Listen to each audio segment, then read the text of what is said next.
Ashama Assalamualaikum warahmatullahi wabarakatuh. Obboleeyyan kiyya kan kiristaanaa kan waaqeffataa akkam jirtanii naga keessanii nageenyi kiyya hunda keessan bakka jirtanii kana gara najjise kan gara najjise duuba of duraan isin gagga'u akkam jirtanii naga keessanii ani abdii yookaan Dodolaa Show jedhama. Kanaafuu namoonni viidiyoo kanaaf haarawaa taatan laayik sheer gochuu hin dagatinaa. Kanatti aansee haadha keessummaa addaa tokko kutaa lammaffaa isiniif qabadhee dhufee jira. Namni kun eenyu jechuu keessan hin hafu nama isin jaalatanii fi nama hedduu takka isin kabajitanii fi nama jaalala isaatii onnee keessan timaatima isin ta'e bakka bakka isin jigu. Enima. Kanaafuu dura osoo viidiyoo kana ilaalin anaaf osoo hin taane nama saniifi please nama tokkollee keessan jaaladhaati. Namuma isin jaalatanii fi namuma isin hedduu takka kabajitanii eenyu jechuu keessan yeroo naatootu jedhe naatootu irra deebii jedhe naatootu akkas sirreessite kana isiniin jedha. Asirra viidiyoo hojjennee turre viidiyoo sana irratti illee deebii bareeda deebistee turte galatoom jedhaani kutaa lammaffaas akkasumatti humnee hojjennee jirra. Viidiyoo kana hanga dhumaatti ilaaluudhaan yaadaa fi qeeqasii wajjin qabdan gorsas yoo qabaatan viidiyoo kana bareechitee haa galatoomtu isin ulfaadhu jedhaani hedduu takka dhugaa rabbiititti nama dinqisiifadhu keessaa naatoon nama addaa anaa fi nama addaati galatoomsiin jedha. Akkasii viidiyoo kana laayik sheer gochuudhaan hin dagatinaa. Kutaa lammaffaa isiniif qabannee dhufnee jirra. Hanga dhumaatti viidiyoo kana laayik sheer sabiskiraayib gochuu hin dagatinaa.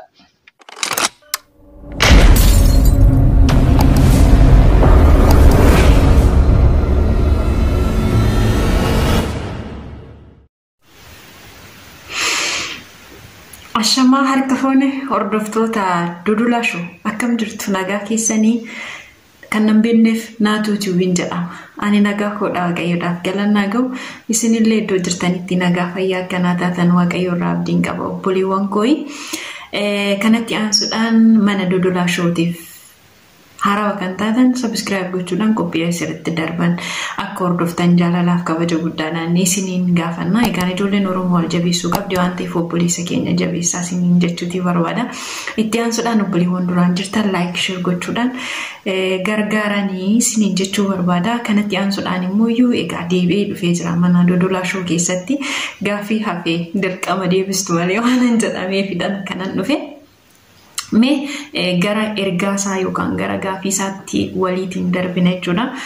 Maal jedha jalqaba irratti jaallatamtuu fi kabajamtuu naatoo Itiyoophii yeroo kee aarsaa gootee mana koo irratti gaafii ani si gaafadhe naa deebisuuf keetiif eeyyamamtuu ta'uu keetiif guddaa galatoomii siin jechuun barbaadaa jedha. Egaan atillee dhugaa dubbachuuf taana mana keetiitti affeerramee gaafii kee akkan deebisuu fi waan affeerteef hedduu galatoomii siin jechuutii barbaada obboleessa Dodolaa Showdhaani. Kanatti aansuudhaan gara gaafiitti deemna. Garri gaafii akkas jedha gaafii tokkoffaan naatoo jechuun eenyu eessatti dhalattee guddattee maqaa eenyutu siif moggaasee maqaa dabalataa qabdaa nuuf himi jedha. Naatoon kan itti dhalattee guddattee godina Arsii aanaa Leemmuuf Bilbiluu ganda Leemmuu Mikaelaa kan jedhamutti ganda baadiyyaatti naatoon dhalattee kan guddattee jechuudha. Maqaa eenyutu si moggaasee kan jedhumuyyuu ani dhugaa maqaa nama naaf moggaasee hin beeku garuu jalqaba irratti maqaa kan naa moggaasee abbaa kiyya jedhanii abbaan kootillee natu si moggaasee naan jedhanii kan jedhanii ayyaantudha maqaan kooyi. Abbaan koo garuu isa hanaa moggaasu malee isaan yeroo inni ittiin ayyaamne hin jira. Akka feete naan jedha abbaan kooyi. Xiqqoo yeroo daa'imummaa kootti waan an ofii jedhe malee waan isaan jedhan waan ani hin sarminee fi sanumaaf akkasumatti natti hafe maqaa dabalataa qabdaa yoo kan jettan ta'e immoo maqaan kiyya sirriin ayyaantuudha. Maqaan mooyyoo dhugaa dubbachuuf taanaan namoonni keenya zariin keenya hundumtuu maqaa adda addaatiinidha kan isaan na yaamanii. Inumaayyuu yeroo tokko yeroo itti hawwaachuu diduutu jedha jechuudha. Hunduu maqaa garaagaraatiin na waamu jechuudha. Maatiin keenya kanaaf maqaa baay'een qaba dhugaa galanni waaqayyoof haa ta'u. maqaa sana keessaa akkaawunti hojjiitu naan jetti baay'een jaalladha. Harmeen kun immoo ija koo jettee na yaamte isheen akkasumatti na yaamti yookaan immoo miimii naan jette jechuudha. Akkanadha jechuudha. Gaafiin itti aanu namoota biyya kam jiraattaa ammaa fi fuulduratti hoo magaalaa Oromiyaa keessa eessa jiraachuu barbaadda kan jedhu ani amma kanan jiru biyya Arabaati. Biyya Arabaa kanan jiru keessatti garuu iddoo tokko miti biddoon ani itti taa'u. Yeroo tokko maatii wajjin hin deemna waan ta'eef yeroo tokko gara Dubaayitti deemu yeroo tokko immoo Ijiptiin taa'u jechuudha. Kanaaf dhaabbataa miti garuu harka caalatti Ijiptiin ta'a jechuudha. Ammaa fi gara fuulduraatti immoo eessa taa'uu barbaadda magaalaa tamii taa'uu barbaadda kan jedhuu fi ani magaalaa irra baay'ee baadiyyaan jaalladha. Baadiyyaa sirriittan jaalladha maaliif akka ta'e anuyyuu hin beeku. Kanas ta'ee sana garuu magaalota gurguddoo irra deemee yookaan magaalaa iddoo dhaloota gootirraa fagaatee deemee jiraachuu hin barbaadu inumaayyuu jechuudha. Kanaaf magaalaan nuti aantu boqojjiidha waan ta'eef magaalaa boqojjii jiraachuu barbaada jechuudha gara fuulduraatitti biyya kootitti gaafan galee. Kana jechuudha. Gaafiin itti aanu naatoon kennaa namaaf kennuu jaallatti moo fudhachuu jaallattii jedha. Dhugaa dubbachuuf taanaan ani kennaa kennuun jaalladha malee fudhachuu garuu hin jibbu. Maaliif namni kabajaanuu si jaalladhaa si kenne waan ta'eef yoo naa kennanillee nan fudhadha. Garuu caalatti kan natti tolu otoon ani kenne natti tola jechuudha. Gaafiin itti aanu mudannoo kee kan gaddaa fi gammachuu lama nuuf himi jedha. Dhugaa dubbachuuf taanaan garaagarummaa hin qabu inumaayyuu mudannoon kun walumatti aanseetiidha. Innis yeroo aceen du'u gaafa aceen du'u jechuudha. TV'n manaa qaba. Madaamiin tiyya TV naa galchiteetidha kan isheen jirtu. Ani galgala OBN hordofee tanan odoon hordofaa jiruun akkasumatti rafee. Ganama yeroon ka'u akkuma hirribaa ka'een kutaan koo keessi ni ifa. Edaa ani TV cufeen se'a yeroon baannanu ifeetidha kan mul'atu. Achi baannaneen ijji kiyya TV dhumarra buute.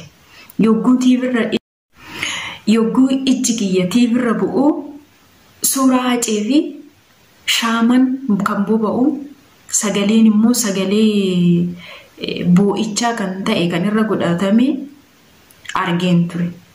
Ija kiyyaan akkasitti ilaalee gurra kiyyaan immoo saayilantii irra jira xiqqoo TV jechuudha. Nan argee nan rifadhe baay'ee rifadhe. Akkasumatti ol ka'ee kana sana hin jenne. Akkuma hirriba irraa ka'ettan fiigee saaloonii deeme. Saaloonii hoon deemu immoo daa'ima qabna waan ta'eef daa'imti ganama kaati. Madaamiin tiyya daa'ima wajjiniin kaati. Akka carraammoo namichis ishee bira jira aduu sana ka'ee jechuudha. Namichi hin ka'uyyuu isaa fooqirra rafuu ani jala rafa. Akkasumattan fiigee dhaqe. Egaa mana keenya keessatti siraatatu jira. Bijaamaa akkuma ta'etti illee uffannu akka lafaa kaanitti nama dhiiraa afootti ba'uun hin danda'amu. Sirris miti waan godhamus qabu miti. Ani akka inni jiru akka namni jiru inumaayyuu quban qabu. Akkuma bijaamaa hirribaa uffadhettan fiigee saaloonii deeme yogguun deemu ijji namichas ijji niitis akkasumatti narratti bu'anii madaamiin tiyya garuu nama yaada nama hubatudha. Na qabde. Ani nan fiige natti fakkaate. Na qabde gara kutaa kiyyatti na deebiste maal taate naan jette achumaan baqa nan bu'a umaatti dubbadhu nan bu'a.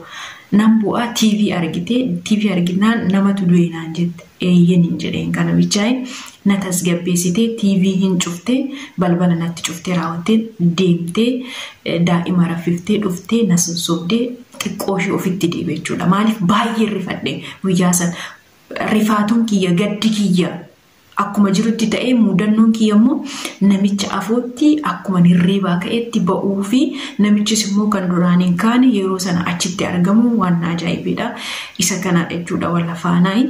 Asumaan immoo hacee waaqayyoon mootummaa isaatti nu yaadatu dhugaa isaa immoo nuuf baasu siniin jechuuti barbaada. Isa kanaadha. Gaafiin itti aanu amaloota dhiiraa keessaa 5 kan jibbituu fi kan jaalattu nuuf himi jedha. Ani amaloota dhiiraa dhala namaatirra inumaa dhala namaa dhiira shamarran adda qoodee wanti akkas godhu hin jiru ani. Just bicha namarraa dhala namaatirra wanti jibbu hanna soba araada adda addaa warroota qaban araada alkoolii araada caatii qaamuu warreen akkasii kan qaban nan jibba. Dabalataan immoo nama eenyummaa isaatiitti hin boonne, nama ofummaa isaatiin hin boonne nan jibba. Nama namaaf kabaja hin laanne, nama maatii isaatiif kabaja hin laanne, nama ofii isaatiif kabaja ofiif hin laanne nan jibba jechuudha. Faallaa isaa immoo maal jaallatta yoo jettes immoo isuman amma tarreesse kana yoo qabaate nan jaalladha jechuudha. Kanadha gabaabinaan kanuma sii deebisuu barbaada. Egaa yoon dogoggoree jiraadhe isaan dhuga komentii jalatti barreessuun dagatinaa qeeqas yoo qabaattan hordoftoonni Dodolaa Show isiniin jechuutii barbaada. Akkasumallee hordoftoonni koo yoo gaafii narraa qabaattan gara jalaatti na gaafachuu dandeessu asirratti jechuudha. Gaafiin itti aanu durbummaa kee waggaa meeqatti dhabdee fedha keetiin immoo humnaan dhabdee jedha. Asirratti ani wantoota dhugaa jirtu lafa kaa'e bakka kanatti himi wadhiisuun hin jirtu himi nimta haayimamu addan hubaas akkanaa kana gaafii kana dhugaa dubbachuuf taanaan namni kabajaaf nama baase irraan darbuufan isin dubbise malee asirratti siriyesan waan akkanaa kana haasa'urraa baay'ee nan gammachiisu. Inni kun dhimma dhuunfaa kooti miidiyaa irratti dhimma dhuunfaa kooti baasuu hin barbaadu jechuudha. Namoonni kuwwan maaliif baasanii naatoo ati namarraa addaa jechuu dandeessu ilaalchi namaatii fi haalli namni adeemsi nama garagara waan ta'eef kabajaaf garuu obboleessa keenya dubbisee jira. Kanarraati kanaaf kanarra dubbachuun barbaadu jechuudha asirratti. Kanadha. Inni kan biraan gaafiin itti aanu sirboota afaan Oromoo keessaa kan jaallattu lama sagalee keetiin nuuf sirbi jedha. Gabaabumatti ani sirba afaan Oromoo agas hunda hin hordofusi. Ta'us immoo ani akka amantaa kootiitti sirbi dhorkadha waan ta'eef sirba waan ani irraa beekee jedhee sirbuu hin qabu jechuudha. Gara fuulduraatti yoo na gaafattan ta'e faarfannaa isiniif nan jedha. Sanarraa kan hafe garuu sirbarratti Haamilee isin qabu hin beekus jechuudha walumaa galatti akkanaanan isinii ibsa jechuudha. Gaafiin itti aanu bilbila malee ji'a tokko buluu siif fayyamoo qaama kee otoo hin dhiqatin ji'a tokko buluu siif fayyaa jedha. Maaliif maal walitti fidu? Haaraa bilbila dhiisee qaama kee dhiqachuu naaf wayya jechuudha gabaabumatti. Inumaayyuu ganama yoo rafagaatu fuula kee yoo hin dhiqanne agama gasii dabbaruu beeki. Bilbila yoo dhabde garuu homaa dhabde jedhama beekta. Qulqullinni kee murteessaadha waan ta'eef kanaaf qaama koo dhiqachuu naaf wayya bilbila dhiise jechuudha. Gaafii ajaa'ibaa fidde. Gaafiin itti aanu addunyaa kana irraa waan si dinqisiisu keessaa tokko nuuf himi mee akkasuma nama hedduu tokko jaallattu yookaan dinqisiifattu kan jedhudha.